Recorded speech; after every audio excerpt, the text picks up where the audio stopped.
عليهم أنذرتهم أم لم تنذرهم لا يؤمنون إنما تنذر من اتبع الذكر وخشي الرحمن بالغيب فبشره بمغفرة وأجر كريم إنا نحن نحيي الموتى ونكتب ما قدموا وآثارهم وكل شيء أحصيناه في إمام مبين واضرب لهم مثلا أصحاب القرية إذ جاءها المرسلون إذا أرسلنا إليهم اثنين فكذبوهما فعززنا بثالث فقالوا إنا إليكم مرسلون قالوا ما أنتم إلا بشر مثلنا وما أنزل الرحمن من شيء إن أنتم إلا تكذبون قالوا ربنا يعلم إنا إليكم لمرسلون وما علينا إلا البلاغ المبين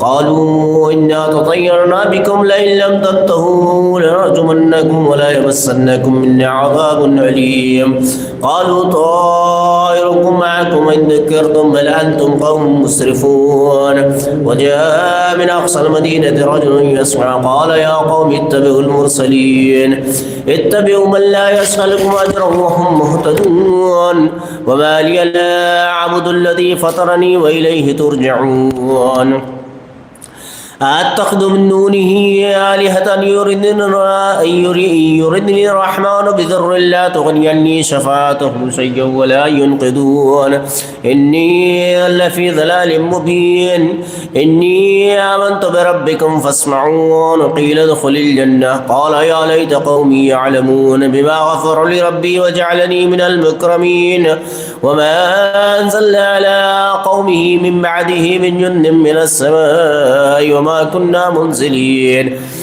إن كانت إلا صيحة واحدة فإذا هم خامدون يا حسرة على العباد ما يأتيهم من رسول إلا كانوا به يستهزئون ألم يروا كما أهلكنا قبلهم من القرون أنهم إليهم لا يرجعون وإن كل لما جميع لدينا محضرون وآية لهم الأرض الميتة وأحييناها وأخرجنا منها حبا فمنه يأكلون وجعلنا فيها جنات من نخيل وعناب وفجرنا فيها من العيون ليأكلوا من ثمره وما عملته أيديهم أفلا يشكرون سبحان الذي خلق الأزواج كلها مما تنبت الأرض ومن أنفسهم ومما لا يعلمون وآية لهم الليل نسلخ منه النهار فإذا هم مظلمون والشمس تجري لمستقر لها ذلك تقدير العزيز العليم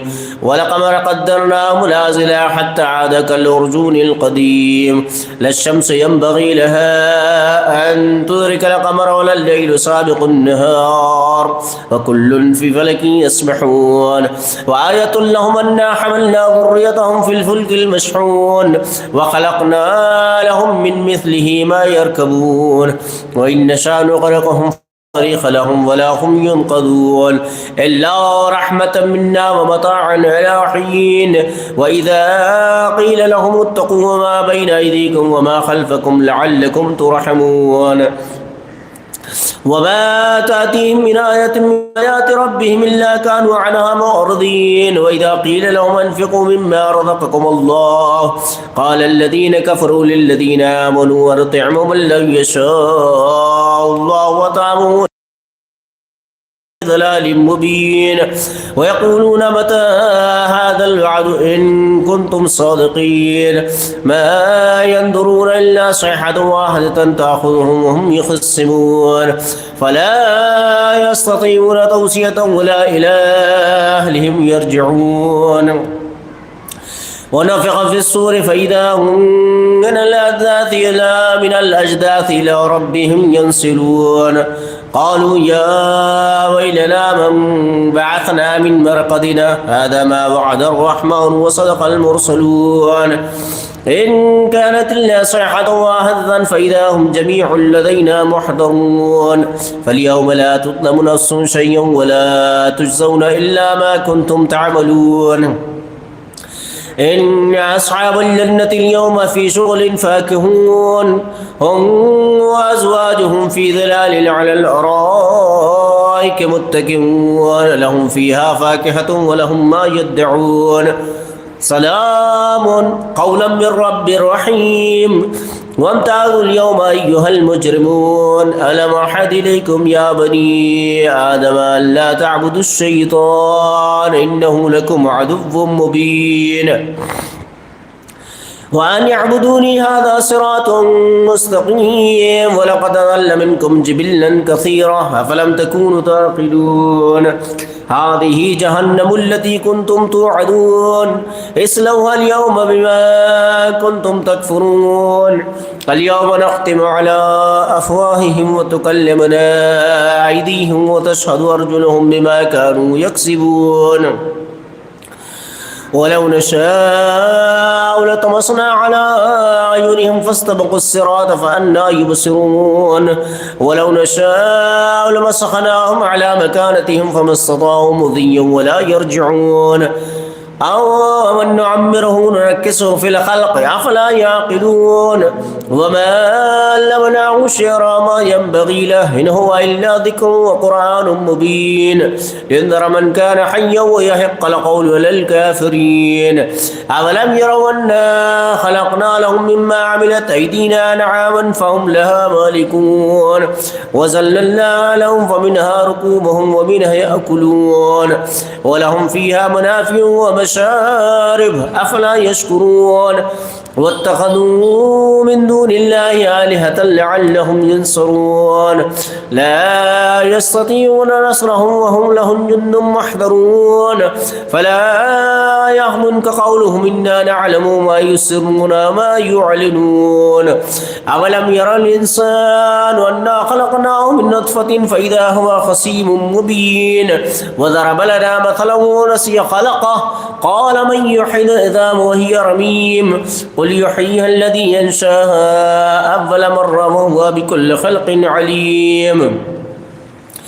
إنما أمره إذا أراد شيئا أن يقول له كن فيكون فسبحان الذي بيده ملكوت كل شيء وإليه ترجعون صدق الله العلي العظيم بسم الله الرحمن الرحيم الله لا إله إلا هو الحي القيوم لا تأخذه سنة ولا نوم له ما في السماوات وما في الأرض من ذا الذي يشفع عنده إلا بإذنه يعلم ما بين أيديهم وما خلفهم ولا يحيطون بشيء من علمه إلا بما شاء وسع كرسيه السماوات والأرض ولا يؤوده حفظهما وهو العلي العظيم لا إكراه في الدين قد تبين الرشد من الغي فمن يكفر بالطاغوت ويؤمن بالله فقد استمسك بالعروة الوثقى لا انفصام لها والله سميع عليم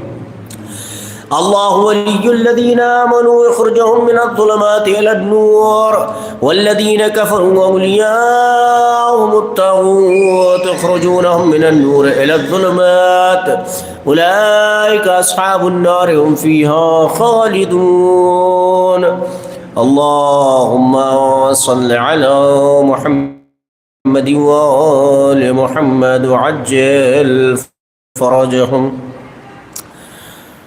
ایک مرتبہ سورہ الحمد 3 مرتبہ سورہ اخلاص پڑھ کر مرحوم غلام حسین وسیع محمد بھائی فاطمہ بہن حسن علی بھائی مرحوم روشن بھائی غلام حسین بھائی مرحومہ زری بانو زرینہ بانو غلام حسین بھائی مرحوم محمد علی قاسم علی بھائی مرحوم رمضان بھائی فدا حسین بھائی مرحوم محسن علی رمضان علی مرحوم فدا حسین ابراہیم بھائی مرحوم روشن بہن فدا حسین بھائی مرحومہ دولت بہن بنتے بالو بھائی اور دیوجانی فیملی کے جملہ مرحوم مومنین مومنات روح کو سال فرمائے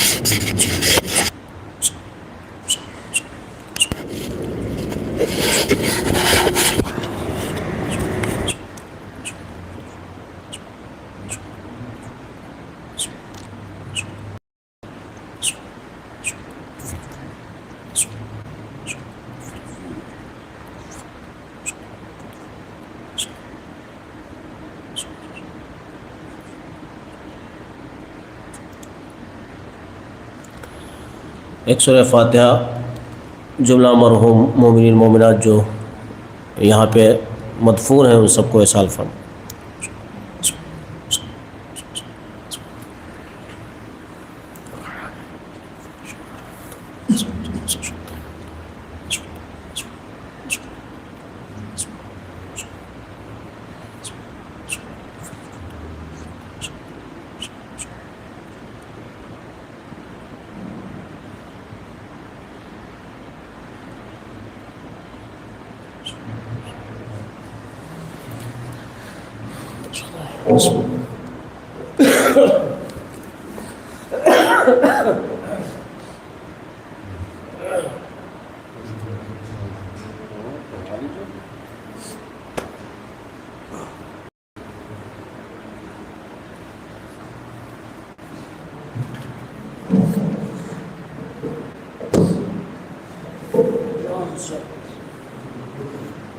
حاضرین محفل السلام علیکم۔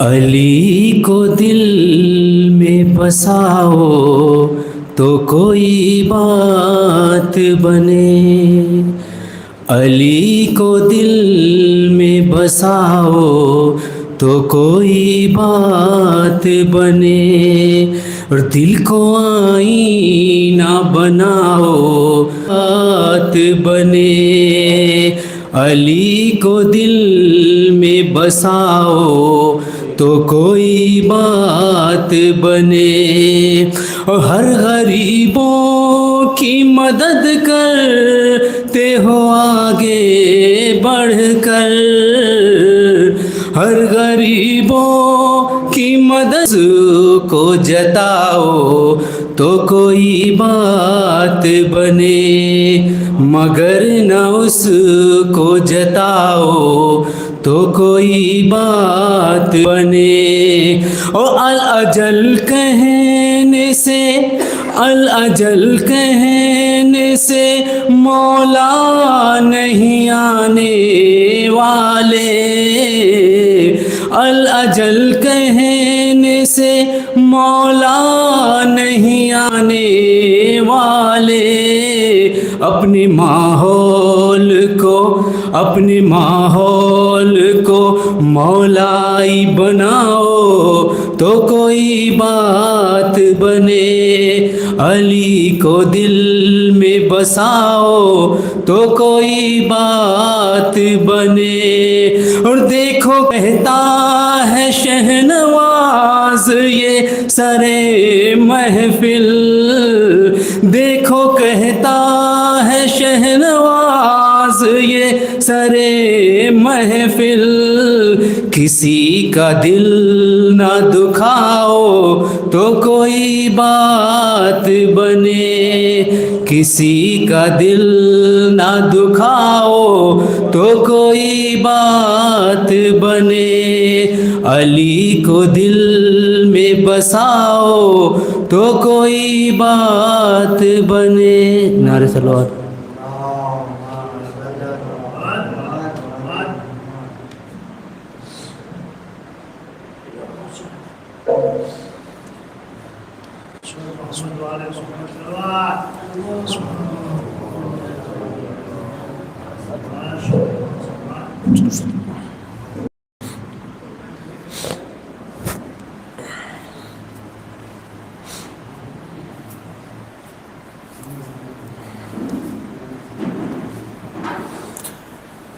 ما شاء الله لا حول ولا قوة إلا بالله العلي العظيم، أعوذ بالله السميع العليم من الشيطان اللعين الرجيم، بسم الله الرحمن الرحيم،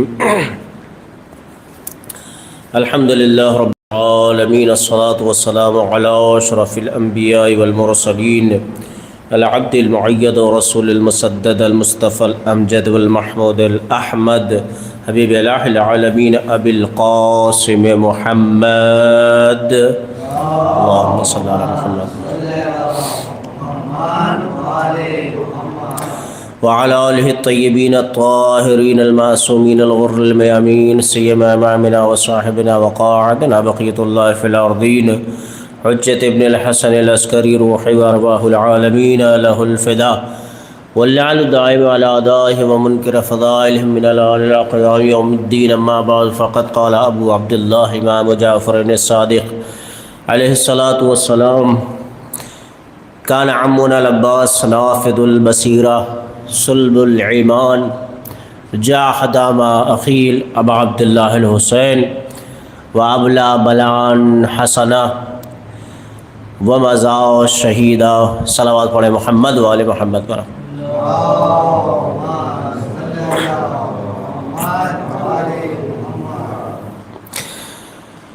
تمام تعریفیں اس خدائے وحدہ لا شریک کے لیے ہیں کہ جس نے مومنین کی ہدایت کے لیے پیغمبران کا انتخاب کیا اور اس منتخب شدہ پیغمبران میں جو خاص کر آخری نبی ہے ان کا انتخاب کیا اور ان کے ذریعے سے ہمارے لیے نجات کا راستہ تیار کیا. ہمارے لیے چاہے وہ مردوں میں سے ہوں چاہے عورتوں میں سے ہوں، ہر ایک کے لیے راستہ ہموار کیا اور مردوں کے لیے رحمت للعالمین قرار دیا، اپنے حبیب کو پیغمبر اسلام کو، اور خواتین میں سے حضرت صدیقہ طاہرہ کو سیدۃ النساء العالمین قرار دیا، یعنی عالمین کی عورتوں کی سردار قرار دی، چاہے وہ دنیا کی عورتیں ہوں چاہے وہ اخروی عورتیں ہوں. یعنی ہم سب کی نجات کے لیے ذریعہ قرار دیا. ایک کامن سی بات ہے کہ انسان کو اگر چھت پہ جانا ہو تو بغیر سیڑھی کے بغیر زینے کے چڑھ نہیں سکتا ہے، جا نہیں سکتا ہے. تو پھر یہ کس طریقے سے لوگ کہہ دیتے ہیں کہ ڈائریکٹلی اللہ سے مانگو اللہ عطا کرے گا. بلندی پہ جانے کے لیے ذریعہ ضروری ہے، وسیلہ ضروری ہے. تو پھر اللہ نے اہل بیت کا وسیلہ اور ذریعہ قرار دیا کہ اگر تمہیں ہم تک پہنچنا ہے، اللہ تک رسائی اگر ہے تو اہل بیت علیہ الصلاۃ والسلام کے ذریعے سے ہے، ورنہ کوئی راستہ نہیں ہے کہ جس کے ذریعے سے اہل بیت تک پہنچا جا سکے. ایک صلوات پڑھے محمد و آل محمد پر.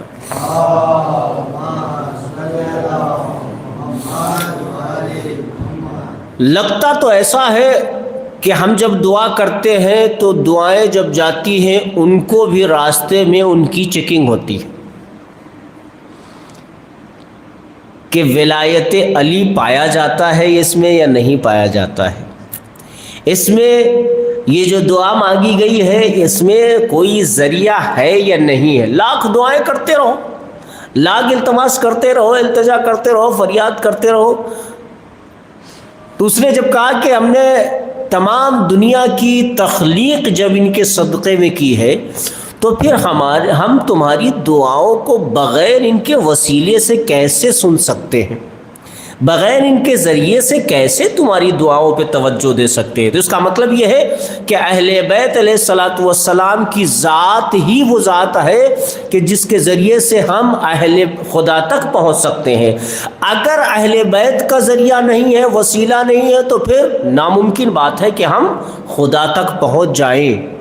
تو پھر اس کا مطلب یہ ہے کہ ہمیں کوشش کرنا چاہیے اور حتمی طور پہ ہماری دعاؤں میں وسیلہ اور ذریعہ ہونا چاہیے، چاہے وہ باب الحوائج حضرت ابو الفضل العباس علیہ الصلاۃ والسلام ہو یا باب الحوائج جناب ام البنین ہو. ایک صلوات پڑھے محمد و آل محمد پر.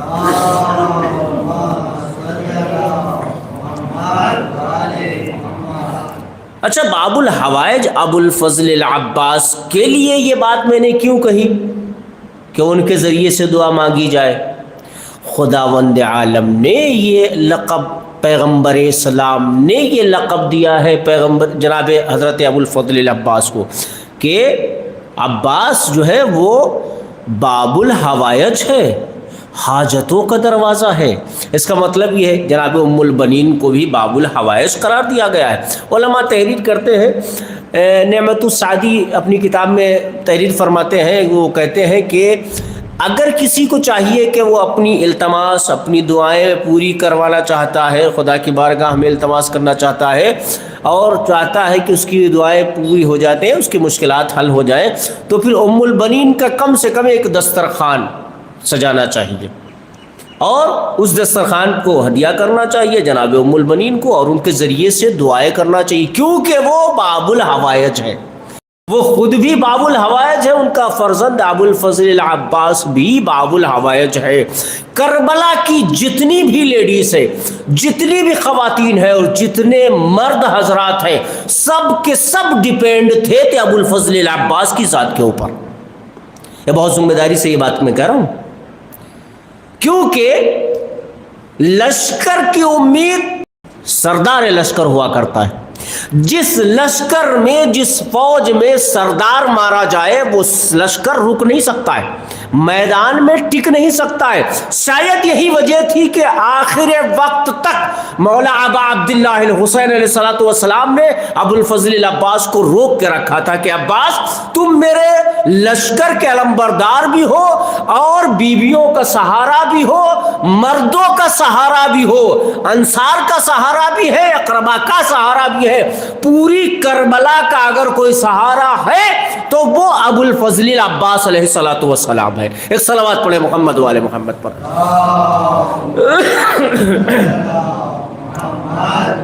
یعنی اتنی بڑی ذات باب الحوائج جناب عباس علیہ السلام ہے کہ جن کو اس طریقے سے باب الحوائج قرار دیا گیا ہے۔ کربلا کی امید آپ دیکھ لیجئے، ہر بیوی مدینے سے لے کے کربلا تک ہر بیوی کی امید ہے ابو الفضل العباس۔ راستے میں حملہ کیا گیا اور یہ بنو امیہ نے جو افواہ پھیلائی کہ حسین نکل چکے ہیں مدینے سے جنگ کرنے کے لیے، شہر شہر قریہ قریہ، یہ بنو امیہ کا ڈھونگ تھا۔ انہوں نے اس طریقے سے ابا عبداللہ الحسین کو بدنام کرنے کی کوشش کی گئی تھی کہ وہ جنگ کے لیے نکلے ہوئے ہیں۔ ہر جگہ، ہر شہر، ہر قریہ قریہ یہ افواہ پھیلا دی گئی ہے کہ حسین جنگ کے لیے نکل چکے ہیں۔ اس افواہ کو سننے کے بعد ہر طرف سے فوجیں آ رہی ہیں، لشکر آ رہا ہے، کوئی ادھر جا رہا ہے، کوئی ادھر جا رہا ہے۔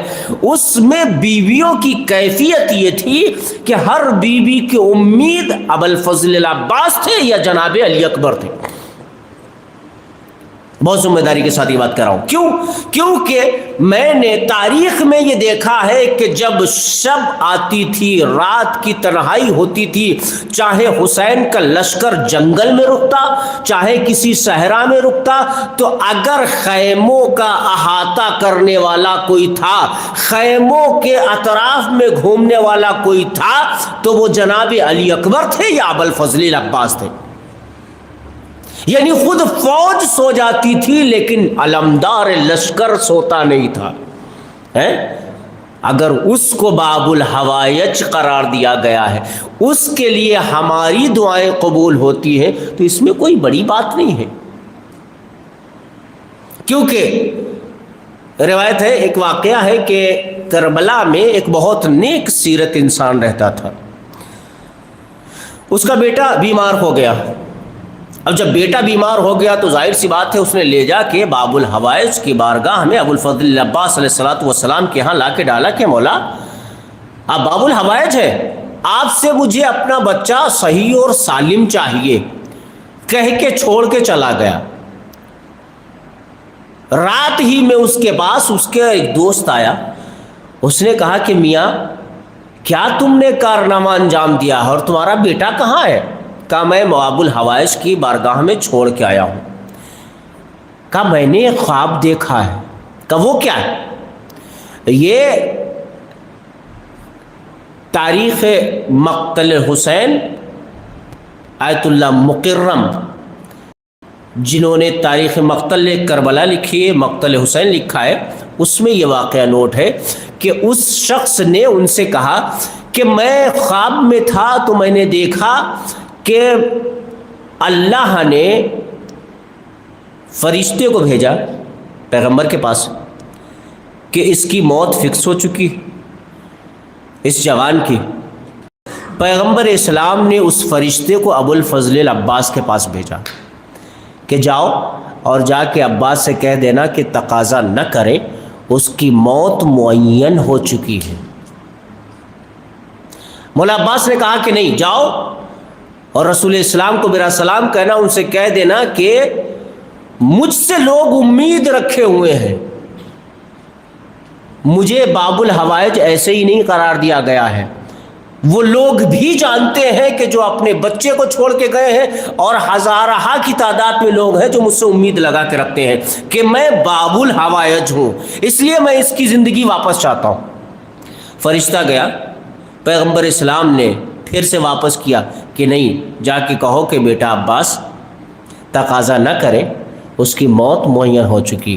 روایت میں علماء نے لکھا ہے 3 مرتبہ یہ واقعہ ہوا کہ فرشتہ آیا اور گیا، آیا اور گیا، جناب عباس واپس کرتے رہے۔ 4تھی مرتبہ ابو الفضل العباس خود اپنی جگہ سے اٹھے، رسول اسلام کی بارگاہ میں آنے کے بعد، سلام کے بعد، اجازت کے بعد فرماتے ہیں یا رسول اللہ، آپ اللہ کی بارگاہ میں دعا کیجئے اور یہ کہہ دیجئے خدا سے یا تو میرا یہ لقب باب الحوائج واپس لے لے یا تو اس بچے کو شفا عطا کر دے۔ آسان نہیں ہے باب الحوائج ابو الفضل العباس، جس کی روز ولادت ہے آج۔ صلوات پڑھے محمد والے محمد پر۔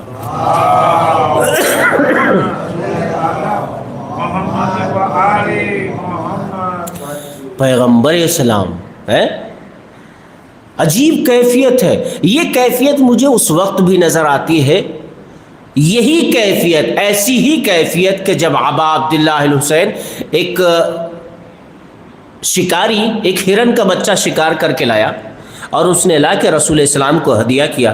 رسول اسلام نے اس بچے کو لیا تو برابر میں بیٹھے ہوئے امام حسن مجتبیٰ تھے۔ پیغمبر اسلام نے اس بچے کو امام حسن مجتبیٰ کے حوالے کر دیا۔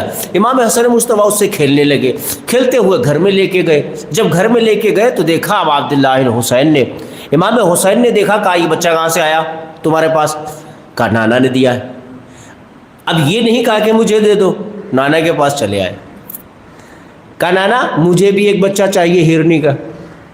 اب بتائیے پیغمبر اسلام کیا، ایک شکاری تھا شکار کر کے لایا اور پیغمبر اسلام کے حوالے کر دیا۔ پیغمبر اسلام نے فرمایا کہ بیٹا حسین ایک شکاری تھا شکار کر کے لایا، اس نے مجھے دے دیا، جاؤ دونوں لوگ اس سے بچے سے کھیلو۔ حسین نے کوئی جواب نہ دیا، خاموش بیٹھے رہے۔ پھر کہا کہ نانا مجھے بچہ چاہیے۔ یہ روایت ہے، باقاعدہ طور سے علماء نے اس کو تحریر کیا ہے۔ تیسری مرتبہ تقاضا کیا تو پیغمبر اسلام نے فرمایا بیٹا ایک ہی بچہ تھا، وہی بات بار بار کہہ رہے تھے، شکاری لایا تھا اور اس کو میں نے آپ کے بڑے بھائی کو دے دیا، امام حسن مجتبیٰ کو دے دیا، آپ جائیے اس کے ساتھ کھیلیے جا کے۔ امام حسین کی آنکھوں سے اشک نکلنے والے تھے، سانسیں رک گئی تھیں کہ ایک مرتبہ مسجد کے دروازے پہ شور اٹھا، اللہ اکبر۔ جیسے یہ آواز بلند ہوئی پیغمبر اسلام نے فرمایا کہ ہاں خدا بزرگ ہے، لیکن یہ کون سا موقع ہے اللہ اکبر کہنے؟ لوگوں نے کہا اللہ ایک ہرنی ہے جو جنگل کی طرف سے بہت ہی اسپیڈ سے آ رہی ہے آپ کی طرف۔ پیغمبر اسلام مبہوت ہے لیکن بیٹھے ہوئے ہیں۔ وہ ہرنی قریب آئی، آنے کے بعد اس کی گود میں ایک بچہ ہے، لانے کے بعد اس نے پیغمبر اسلام کے حوالے کر دیا۔ جیسے ہی حوالے کیا تو پیغمبر پوچھتے ہرنی کیا بات ہے، بچہ کیسے لے کے آئی؟ کہا یا رسول اللہ، وہ گویا ہوئی اور اس نے اپنی فصیح زبان میں پیغمبر سے بات کی، یا رسول اللہ میں جنگل میں تھی اور ایک شکاری میرے بچے کو شکار کر کے لے آیا، دوسرا بچہ جس کو میں دودھ پلا رہی تھی کہ ایک آواز غیبی آئی کہ ہرنی قبل اس کے کہ حسین کی آنکھوں سے آنسو نکل آئے، اس کو اپنے بچے کو وہاں تک پہنچا دے۔ عجب نہیں حسین نے کیا نہیں کیا کربلا کے میدان میں، کہا قبل اس کے کہ حسین کی آنکھوں سے اشک جاری ہو جائے تو اس بچے کو وہاں تک پہنچا دے۔ عزیزو، یہ ابوالفضل العباس ہیں کہ جن کے ناز اٹھانے والے پیغمبر اسلام ہے، مولائے کائنات ہے، اور یہ ابا عبداللہ الحسین ہے کہ جن کے ناز اٹھانے والا وہ ہے جو رحمت للعالمین ہے، عالمین کے لیے رحمت بن کے آیا ہے، جہاں پہ تمام قوانین ختم ہو جاتے ہیں اور وہاں پہ قانون اگر چلتا ہے تو ابا عبداللہ الحسین کا قانون چلتا ہے۔ ایک صلوات پڑھے محمد وآل محمد پر۔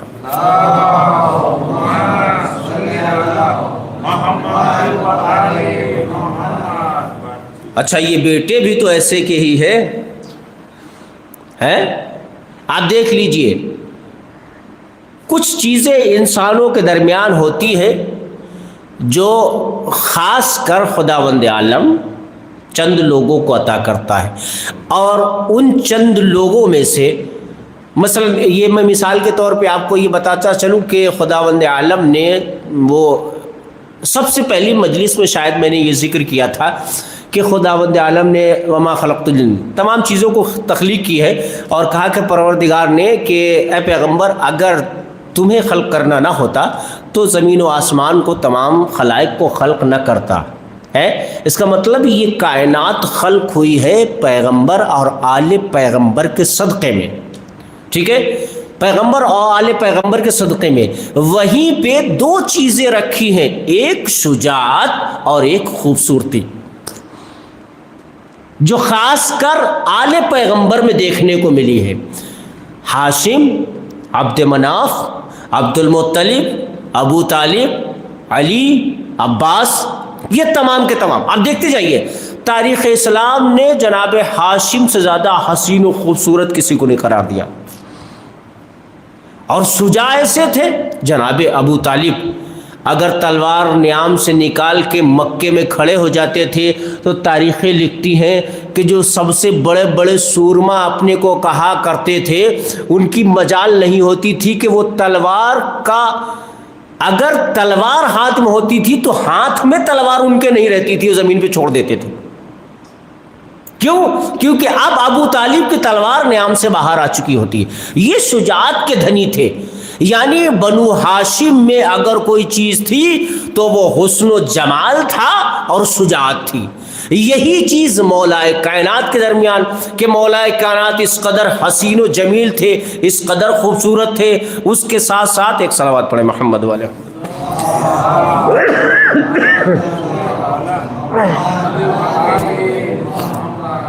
جس قدر مولائے کائنات خوبصورت تھے، حسین و جمیل تھے، اسی قدر جناب مولائے کائنات شجاعت کے دھنی تھے۔ ایسے شجاعت کے دھنی تھے کہ ذوالفقار جبریل لے کے آ گئے ہیں، لا فتح الا علی لا سیف الا ذوالفقار، ہے اس قدر شجاعت کہ دنیا میں لا فتح الا علی، علی سے زیادہ کوئی بھی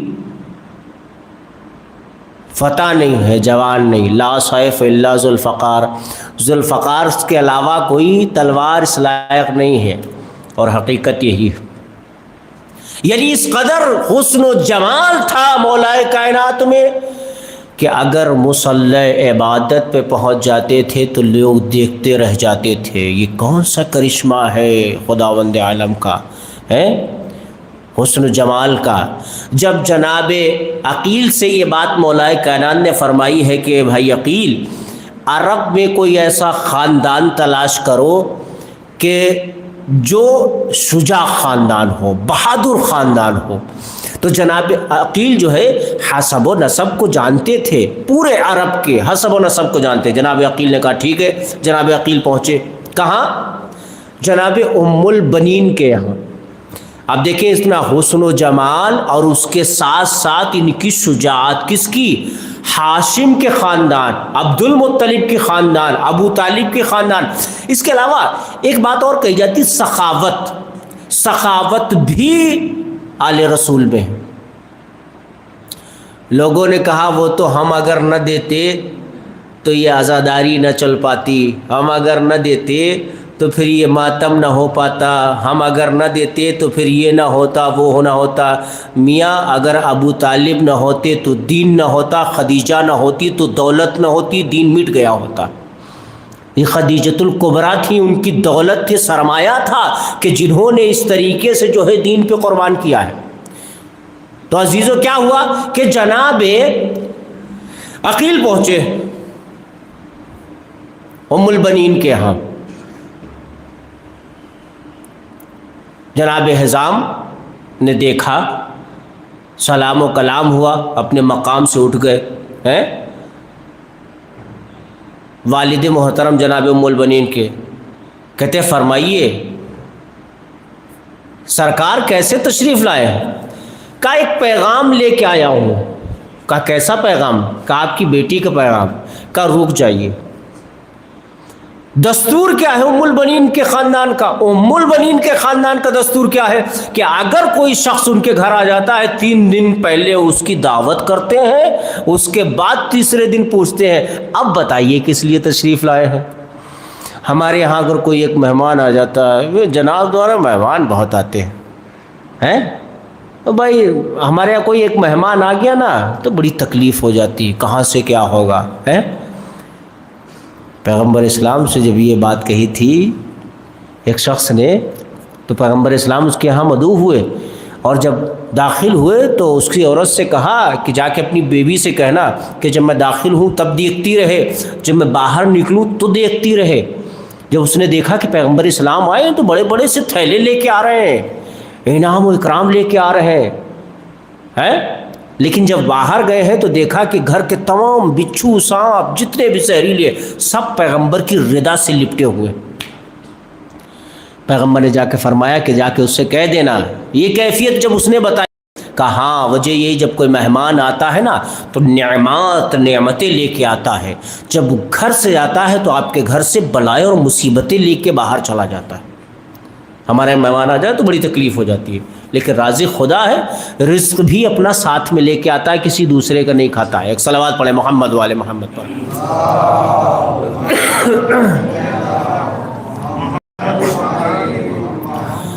تو جناب ام البنین کے والد محترم نے یہ بات کہی کہ آپ رکیے، تشریف رکھیے، 3 دن تک پہلے تو آپ دعوت کریں، آپ دعوت کھائیے، مہمانی میں آپ کا ضروری ہے، کیونکہ قانون بنا ہوا ہے ان کا۔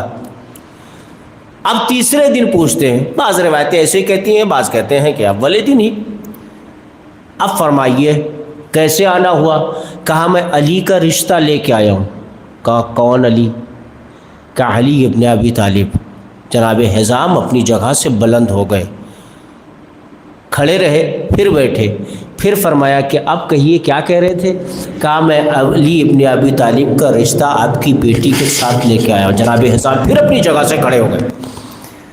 جناب عقیل کہتے ہیں کیا کر رہے ہیں آپ؟ کہا آپ ایسی ذات کا رشتہ ہمارے گھر پہ لے کے آئے ہیں کہ ہم میں یہ جرات نہیں ہے کہ میں اس کا نام سننے کے بعد بیٹھا رہ جاؤں۔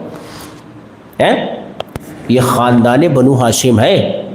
نتیجہ کیا ہوا؟ آواز دیتے ہیں جناب ام البنین کی مادر گرامی کو کہ سنتی ہو ہمارے گھر کس کا رشتہ آیا؟ کہا کس کا؟ کہا علی ابن ابی طالب کا۔ اب خوشی سے زیادہ حیرت ہے، کیونکہ ایسی ذات کا رشتہ آیا ہوا ہے کہ جو شوہر فاطمۃ الزہرا سلام اللہ علیہا ہے۔ آسان بات نہیں ہے، رسول کی بیٹی کا شوہر ہے، اس کا رشتہ آیا ہوا ہے۔ بہر صورت مختصر سے کرتے ہوئے کہ رشتہ طے ہوا، جناب ام البنین گھر آ گئی۔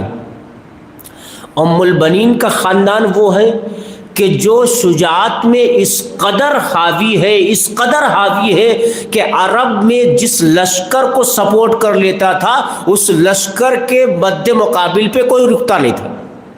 وہ کہتا تھا کہ جب ام البنین کے خاندان کے لوگ اس کے ساتھ سپورٹ کر رہے تو پھر اس کے مطلب ہم جیت نہیں سکتے۔ اس خاندان سے اگر شجاعت ہے تو ابو الفضل العباس کے اندر ہے،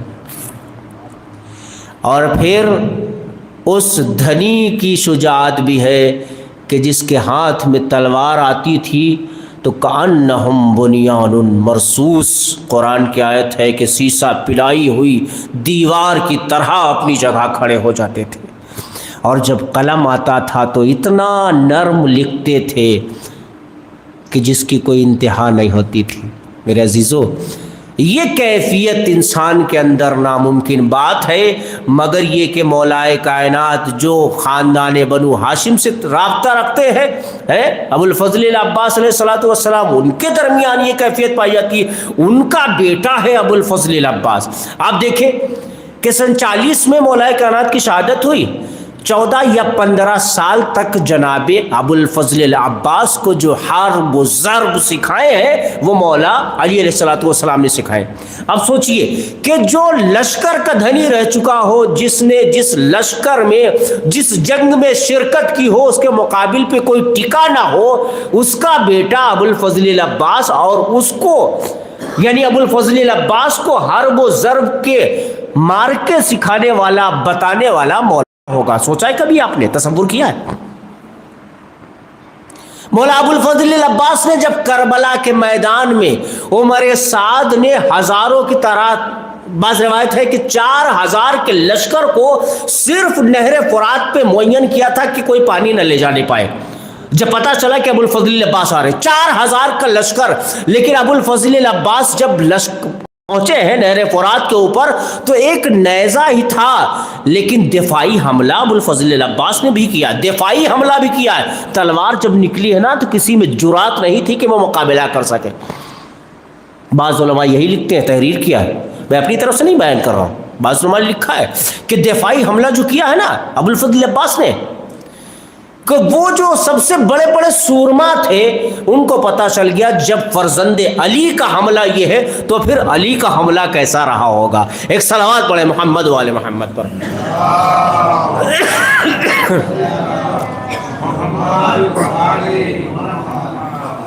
ایسے خاندان سے تعلق رکھنے والی ام البنین جناب فاطمہ، ان کا نام بھی جناب فاطمہ تھا، فاطمہ بنت حزام، فاطمہ ام البنین ہے، جن کے باپ نیزوں سے، تلواروں سے کھیلا کیا کرتے تھے، جن کے دادا کے مارکے سنائے جاتے تھے میدانوں میں۔ جناب عقیل نے ایسے ہی نہیں فکس کیا تھا ام البنین کو، دونوں طرف سے شجاعت بھری پڑی تھی ابو الفضل العباس کے درمیان۔ ایک مارکہ سناؤں کہ ایک باغ میں مولا کائنات پانی دیا کرتے تھے، جب مولا نے مولا ابو الفضل العباس کو باقاعدہ جنگ کے حرب و ضرب سکھا دیے تو آزمانے کے لیے سوچا کہ اب میں دیکھوں کیا میرا عباس کربلا کے لیے تیار ہو گیا ہے یا نہیں۔ تو مولا نے ایک شب میں کہا آج تم پہرا دو گے، اور دیکھو یاد رکھنا جنگل میں یعنی اس باغ میں کوئی داخل نہ ہونے پائے، کوئی پرمیشن ہی نہیں، کچھ بھی ہو، کوئی تقاضا ہو، بالکل داخلہ نہیں ہونا چاہیے کسی کا۔ مولا عباس نے کہا ٹھیک ہے۔ مولا پہنچ گئے، نصف شب گزرنے کے بعد، آدھی رات کے بعد مولا ابو الفضل العباس گھوڑے پہ گھوم رہے ہیں، تلوار ہاتھ میں ہے کہ ایک مرتبہ دیکھا کہ گھوڑے سوار چلا رہا، دور سے آواز دیتے ہیں خبردار آگے بڑھنے کی کوشش نہ کرنا، لیکن سوار بھی ایسا ہے جو ضد پکڑے ہوئے ہے، کہتا ہے نہیں رکنے والا نہیں ہے۔ قریب آیا، آنے کے بعد جیسے یہ مولا ابو الفضل عباس نے جب وہ قریب آیا ہے تو اپنی تلوار کو نیام سے باہر نکالا اور جنگ شروع ہو گئی۔ لڑتے لڑتے کافی دیر ہو گئی، لیکن جو حرب مولا ابو الفضل العباس استعمال کر رہے تھے وہی حرب وہ استعمال کر رہا تھا۔ فوراً ہی مولا ابو الفضل عباس رک گئے، کہا کس کی مجال ہے جو میرے بابا کے حرب اور ضرب استعمال کرے، کس میں طاقت ہے؟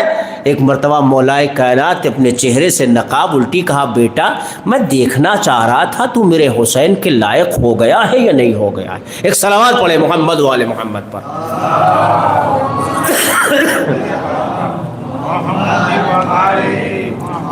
تو عزیزو، ابو الفضل العباس کربلا پہنچ جانا اور لشکر کو ترتیب دے دینا. بہت سے روایت کہتے ہیں، علماء لکھتے ہیں کہ کربلا میں اگر یہ چند افراد اکٹھا ہوتے، ابو الفضل العباس، جناب مسلم ابن عقیل، سید سجاد، عابد بیمار کہتے ہیں نا، بیمار ہو گئے تھے آخر میں. شاید یہ مولا کی دعا تھی، مولا نہیں چاہتے تھے میرا سجاد میدان میں اتر جائے. ایک امامت کا بچانا بھی تھا اور ایک شجاعت کا بھی. عقیل، مسلم ابن عقیل، محمد حنفیہ، ابو الفضل العباس، مولا سجاد، اگر یہ سب کے سب اکٹھے ہو جائے. حسین نے اپنی قوت کو تقسیم کر دیا تھا. محمد حنفیہ کو مدینے میں چھوڑ دیا، مسلم بن عقیل کو کوفے بھیج دیا، سید سجاد بیمار ہو گئے، ابو الفضل العباس کو اجازت نہ ملی. تم کیا سمجھتے ہو حسین جنگ ہار گئے تھے؟ نہیں، حسین نے اپنی طاقت کو تقسیم کر دیا تھا. حقیقت میں دل کرتا ہے کاش کے کربلا کے میدان میں یہ چند افراد اکٹھے ہوتے. اور وہ چھوڑیے، آخر لمحات میں ابا عبداللہ الحسین یہ کہہ رہے تھے، عباس کیا آج تم حسین کی جنگ دیکھنے نہیں آؤ گے؟ بیٹا علی اکبر، تمہیں جو حرب اور ضرب سکھائے تھے ابو الفضل العباس نے، آج حسین کی جنگ نہیں دیکھو گے؟ اس بڑھاپے میں حسین کیسے تلوار چلا رہا ہے؟ خدا کی قسم روایت کہتی ہے کہ لاکھوں کا جہاں مجمع تھا، وہ مجمع جا کے کوفے کی دیواروں سے ٹکرا رہا تھا جہاں حسین کا حملہ ہوتا تھا. اور ایک عالم دین، ایک بزرگ بیان کرتے ہیں کہ حسین نے خط کھینچا تھا، حسین نے بھی خط کھینچا تھا کربلا کے میدان میں، کس کی ماں نے دودھ پلایا ہے کہ اس کو پار کر کے دکھاؤ. تب سمجھ میں آئے کہ میں کیا ہوں اور تم کیا ہو، تمہاری وسعت کیا ہے، تمہاری اوقات کیا ہے. خاندان بنو ہاشم سے تعلق رکھتے تھے نا، حسین تھے. حسین آسان بات نہیں ہے. حسین نے جنگ کی، مولا امام حسن نے سلو کر لی. امام حسن مجتبیٰ بھی اگر ہوتے نا کربلا میں تو وہی داد شجاعت دیتے، وہی جوش دکھاتے لوگوں کو. کیوں؟ کبھی بھی فرق نہیں پیدا کیا، نہ پیغمبر اسلام نے نہ دوسرے افراد نے ان کے درمیان میں. مولا ابو الفضل العباس، آج جس شخصیت کی ولادت ہے نا، بہت بڑی ذات ہے، بہت بڑی ذات ہے کہ جس ذات پہ تمام امیدیں، تمام مدینے سے کربلا تک کی جتنی بھی خواتین ساتھ میں تھیں، ان کی امید صرف اور صرف تھے ابو الفضل العباس. کربلا میں اصحاب، انصار، اقربا جتنے بھی تھے سب کے سب سو جاتے تھے، لیکن مجال تھی کہ سردار لشکر سو جائے. ہر کوئی مشورے دے رہا ہے، صلاح دے رہا ہے، لیکن ابو الفضل العباس جانتے ہیں کہ میرا مولا کیا کرنے والا ہے، میرے مولا کی مرضی کیا ہے. آتے ہیں وقت آخر، آتے ہیں، مولا مجھے اجازت دے دیجئے. حسین رونے لگے. حسین کا رونا ہے آسان بات نہیں تھی. اسی وجہ سے روایت کہتی ہے امام حسین نے جب لاش عباس پہ پہنچے ہیں، مولا عباس علیہ الصلوۃ والسلام کہا تھا نا کہ عمر سعد نے نہر فرات پہ 4000 ایسے افراد کو لگایا تھا، جو آدھے افراد گھوڑوں کے ساتھ، تلواروں کے ساتھ تھے، اور آدھے افراد ایسے تھے جن کے پاس صرف اور صرف کمان اور تیر تھے. جتنا زخمی ابو الفضل العباس ہوئے ہیں، شاید مجھے سمجھ میں آتا ہے کربلا میں کوئی اتنا زخمی ہوا ہو.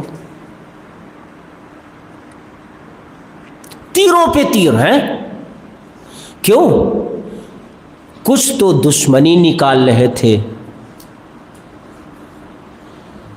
میں یہ جملہ پہلے بھی کہہ چکا ہوں اور پھر میں یہ کہوں، اور یہ جملہ اتفاق سے میں نے اب کی کربلا میں، ایک عالم دین میرے ساتھ تھے، مجلس پڑھ رہے تھے، پڑھنے کے بعد میں نے ان سے راستے میں چلتے ہوئے مجھے اتنا احساس ہوا تھا کہ میرے کنٹرول نہیں ہو رہا تھا. میں نے ان سے یہی بات کہی کہ آغا مولا حسین سے تو یہ بات کہی گئی تھی کہ امام حسین نے تو یہ بات کہی تھی کہ لماذا تقتلنی، تم مجھے کیوں قتل کرنا چاہتے ہو؟ تو آواز دی گئی تھی بغضا لابیک، ہم تمہیں تمہارے باپ کے بغض میں قتل کر رہے. مولا ابو الفضل العباس کو تو یہ بھی کہنے کا موقع نہیں ملا اور نہ سننے کو ملا کہ ہم تمہیں کیوں قتل کر رہے ہیں. کیوں؟ پوری خاندان کی جتنی بھی دشمنی تھی علی کی وہ مولا ابو الفضل العباس کے ساتھ نکالی گئی.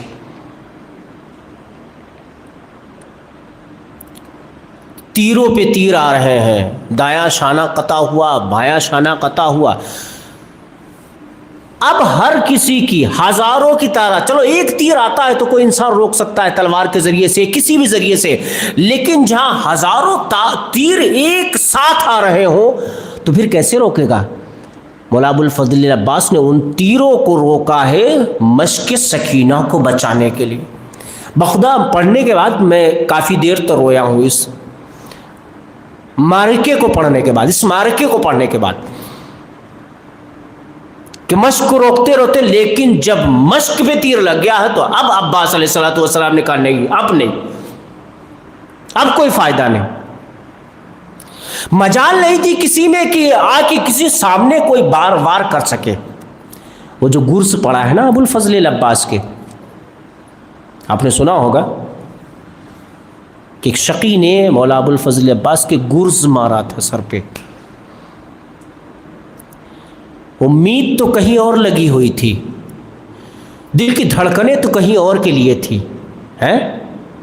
دریائے فرات میں ہاتھ ڈالنے کے بعد، پانی کو لینے کے بعد، پانی کو پانی کے منہ پہ مار دیا کہ میرا آقا پیاسا ہے، میری بچی پیاسی ہے، سکینہ پیاسی ہے. وہ سخاوت، وہ شجاعت، وہ صبر کا وفادار ابو الفضل العباس کے جو وعدہ کر کے آیا تھا. مولا حسین نے کہا کہ عباس اگر تم اجازت لینے آئے ہو نا تو جاؤ، پانی کی سبیل کرو. صرف یہ جملہ کہا تھا کہ پانی کی سبیل کرو. اگر اجازت دیتے تو کیا ہوتا ہے؟ آج کربلا حسین ایک طرف ہے، عباس ایک طرف. مولا عباس نہیں چاہتے کہ مجھے مقابل پہ لایا جائے ابا عبداللہ الحسین کے، نہیں، کبھی نہیں. کہتے وہ آقا ہے، میں غلام ہوں. ویسے ہی جیسے کہ مولا نے فرمایا تھا نا عبد من عبید محمد، مولا کہنا ہے فرمایا میں پیغمبر کے غلاموں میں سے ایک غلام ہوں، اپنے کو غلام سمجھتا ہوں پیغمبر اسلام کا. وہی بات، وہی انداز. اچھا یہ سب کہاں سے آیا تھا؟ یہ ام البنین کے دودھ کا اثر تھا کہ جہاں چوکھا کے بعد کہتی ہے جناب زینب سے، بیٹا زینب آپ مجھے ماں نہ کہنا، میں تمہاری کنیز بن کے آئی ہوں. یہ تربیت تھی جناب ام البنین کی کہ جناب عباس سے فرمایا تھا عباس دیکھو زینب کی نگاہوں میں نگاہیں ڈال کے کبھی بات نہیں کرنا، کیونکہ تم ایک کنیز کے بیٹے ہو، وہ ایک شہزادی کے بیٹے. فاطمہ کا بیٹا ہے وہ حسین. تمام امیدیں اگر کوئی تھی کربلا میں تو ابو الفضل العباس.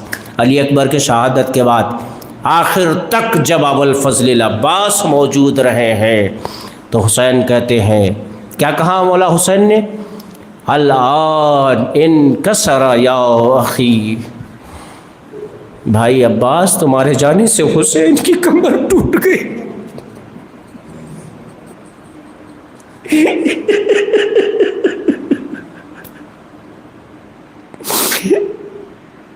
کہ اب وہ آنکھیں جو تمہارے ذریعے سے سو جایا کرتی تھی وہ تمہارے بعد خوف سے جاگا کرے گی. یہ کون سی آنکھیں تھیں؟ یہ شہزادیاں، وہ کنیزیں، وہ شہزادیاں جن کی امید اور آس تھے ابو الفضل العباس. یہی وجہ ہے کہ شام غریبہ میں زینب خود عباس بن گئی تھی. ایک نیزہ لے کے کہتی ہے سوار رک جا، تو جانتا نہیں میں کون ہوں؟ میں عباس کی بہن ہوں. وہ عباس جو دریائے فرات کے کنارے سو رہا ہے. لعنت اللہ علی القوم الظالمین. سيعلم الذين ظلموا أي منقلب ينقلبون. پروردگارہ تو یہ واسطہ محمد و آل محمد کا ہماری اس مختصر سی عبادت کو قبول فرما۔ معبود جو بھی مومنین و مومنات یہاں حاضر پروردگارہ ان سب کی نیک حاجتوں کو پورا فرما۔ پروردگارہ اس قبرستان پہ جتنے بھی مرحوم مومنین مومنات ہیں ان سب پہ اپنی رحمت نازل فرما۔ پروردگارہ جو مومنین مومنات حج و زیارت کے مشتاق ہیں ان سب کو مشرف فرما۔ جو پریشان حال ہیں ان کی پریشانیوں کو دور فرما۔ جو حج و زیارت کے مشتاق ہیں ان سب کو زیارت سے مشرف فرما۔ جو بھی مومنین و مومنات جہاں کہیں بھی ہیں بیمار ہے تجھے عابد بیمار کا واسطہ ہے، باب الحوائج ابو الفضل العباس کا واسطہ پروردگارہ ان سب کو شفاء عاجل عنایت فرما۔ پروردگارہ ہم سب کے گناہان صغیرہ اور کبیرہ کو معاف فرما۔ آخر میں دعا ہے کہ ایک مرتبہ سورہ الحمد اور 3 مرتبہ سورہ اخلاص پڑھ کر جملہ مرحوم مومنین مومنات جو یہاں دفن ہیں ان کو احسال فرما دیں۔